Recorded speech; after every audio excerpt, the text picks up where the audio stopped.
अभीक्षण ज्ञान उपयोगी आचार्य श्री वसुनंदी जी मुनिराज की पुस्तक गुरुजी के दृष्टांत से कहानी नंबर 4। तूष्माश भिन्नम। एक श्रेष्ठी थे शिवभूति, जिन्होंने बड़ी श्रद्धा भक्ति के साथ मुनि महाराज का चातुर्मास अपने नगर में कराया। जैसे ही मुनिराज का चातुर्मास पूर्ण हुआ, वे विहार कर जाने लगे तो सेठ पीछे बैठ कर के आंसू बहाने लगा। लोगों ने बोला, मुनिराज तुम्हारे यहाँ 4 माह तक रहे, तुमने सारा खर्चा उठाया, किंतु तुमने एक दिन भी आहार नहीं दिया। यदि तुम्हारी श्रद्धा भक्ति होती तो तुम मुनि महाराज को आहार देते। सेठ ने कहा, मैं त्याग से घबराता रहा। यदि मुनि महाराज को आहार देता तो मुझे त्याग करना पड़ता। तो अब आंसू क्यों बहा रहे हो? मुनि महाराज मुझे छोड़कर जा रहे हैं तो मुझे दुख हो रहा है। तो तुम भी साथ में चले जाओ।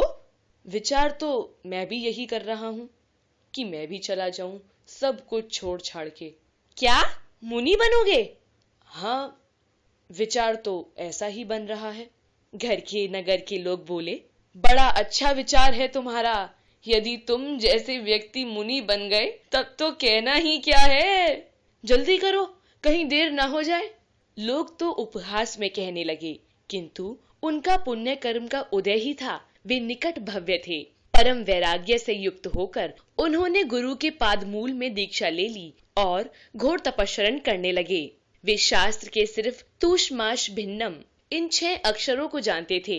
उन्हें आगम का एक वाक्य भी याद नहीं था। वे मात्र गुरु द्वारा कहे इस दृष्टांत को कि जैसे तूष से माश उड़द भिन्न है, वैसे ही शरीर से आत्मा भिन्न है, यही बार बार उच्चारण कर पक्का करते रहते थे। उच्चारण करते रहने पर भी वे कदाचित उसे भूल गए।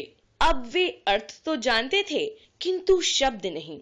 शब्दों के भूल जाने से उनके मन में बार बार क्षोभ उठा करता था।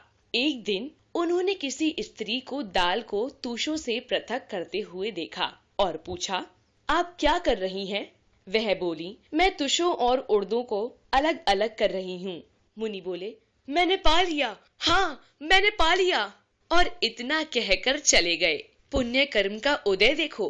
वे आत्मा में इतनी तल्लीनता को प्राप्त हुए कि मात्र भावश्रुत ज्ञान के द्वारा अंत मुहूर्त में केवल ज्ञान को प्राप्त कर भव्यों को मोक्ष मार्ग दिखलाते हुए मोक्ष गए। शिक्षा रटंतु विद्या से अधिक लाभकारी अर्थ समझना और उसे अपने जीवन में अंगीकार करना लाभकारी है।